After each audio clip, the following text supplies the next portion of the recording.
मिर्चा वो खा लेते थे और पानी पी लेते थे। क्यों? क्योंकि पानी मिर्चा जब ये हम खाएंगे तीखा लगेगा हमको, और हम पानी पिएंगे तो पेट भर जाएगा। कफन तक का पैसा नहीं था।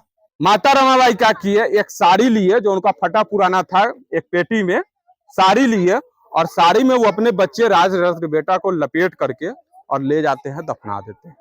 अगर गांव मोहल्ला में कोई अगर डेथ कर जाता है, जैसे कि मृत्यु हो जाता है, अगर हमारे ही परिवार में अगर किसी का मृत्यु हो जाएगा तो हम कहीं जा पाएंगे?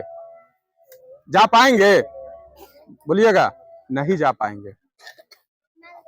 बाबा साहेब का सबसे दुलारा बेटा एक छोटा हुआ करता था, राजरथ जिसका नाम था राजरथ, जो कि बोलते थे दूसरा अम्बेडकर यही बनेगा।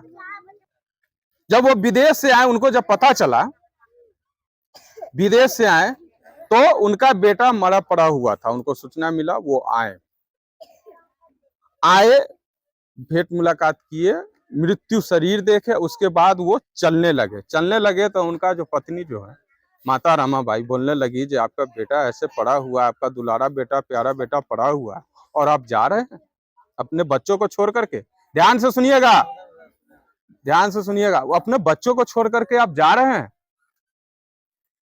उस समय वो जवाब दिए, जो आज अगर हम एक बच्चा को लेकर के अगर हम यहाँ पे रह जाएंगे तो हमारे करोड़ों बच्चा अनाथ हो जाएगा, करोड़ों बच्चा का हक और अधिकार छीना जाएगा। और वो उनके पास कफन तक का पैसा नहीं था, मान सकते हैं, कफन तक का पैसा नहीं था। माता रमाबाई क्या किए, एक साड़ी लिए जो उनका फटा पुराना था, एक पेटी में साड़ी लिए, और साड़ी में वो अपने बच्चे राजरथ के बेटा को लपेट करके और ले जाते हैं, दफना देते हैं।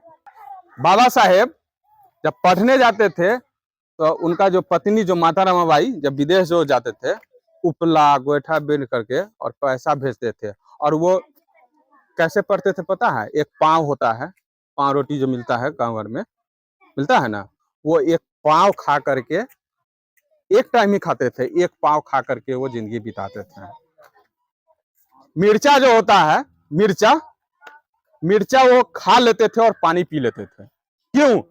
क्योंकि पानी मिर्चा जब ये हम खाएंगे तीखा लगेगा हमको, और हम पानी पिएंगे तो पेट भर जाएगा, और मिर्चा पेट में लहर मारेगा, हमको खाना खाने की जरूरत ही नहीं पड़ेगा।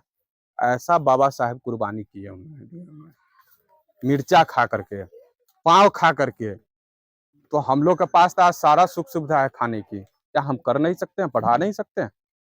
सही बात है, जो आप लोग को यही जानकारी नहीं है। जो हमारा पूर्वज भी कोई था जो हमारे लिए, हमारे देश के लिए ये किया हुआ है, यही तो आप लोग को कोई बताया नहीं। तो नहीं बताएगा तो फिर जागृति आएगी कैसे? कोई बताने वाला तो था नहीं, आता था बड़ा बड़ा लंबा स्टेज लगा करके भाषण देता था, यही ना होता था। लेकिन ये सब समझिए और मंथन विचार कीजिए, और कभी हम आते हैं तो समय दिया कीजिए, क्योंकि हम भाषणबाजी बिल्कुल नहीं करते हैं, बेफजूली के बात हम बिल्कुल नहीं बताएंगे।